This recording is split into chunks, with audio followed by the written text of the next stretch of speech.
every UFC champion's chances of winning a second belt. Starting with Alexandre Pantoja, I'd give him around a 30% chance against Merab. I think he's definitely got the grappling to match Merab and the pace as well, but he's just a little bit too undersized for bantamweight. Next, Merab, I'd give him about a 35% chance. I think he's too undersized for Volkanovski as well. Volk has great takedown defense, can just outstrike Merab at range.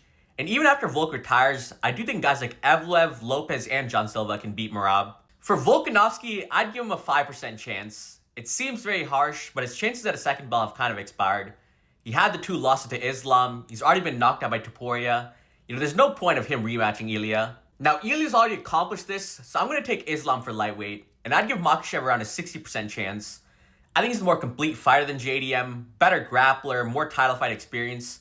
Obviously, he will be slightly smaller and not as good of a boxer, but I do favor Islam to win the welterweight title. Now for JDM, I'd give him about a 10% chance.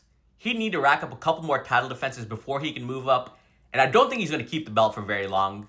But if he does manage to beat Islam and Brady and Shavkat and all those guys, I think he's way too small for Dricus, Hamzat, or whoever the champion is at the time. Now DDP, I'd give about a 25% chance. If he beats Hamzat, he has a great case for a light heavyweight title shot.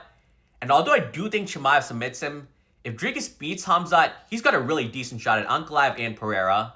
Although I would favor both guys to beat him. And lastly, Magomed Ankalaev, I'd give a 25% chance as well. If he can beat Pereira again, Yuri, Roundtree, he'd probably get a heavyweight title shot. And I definitely wouldn't pick him to beat Tom Aspinall. I think Tom's too big and too explosive.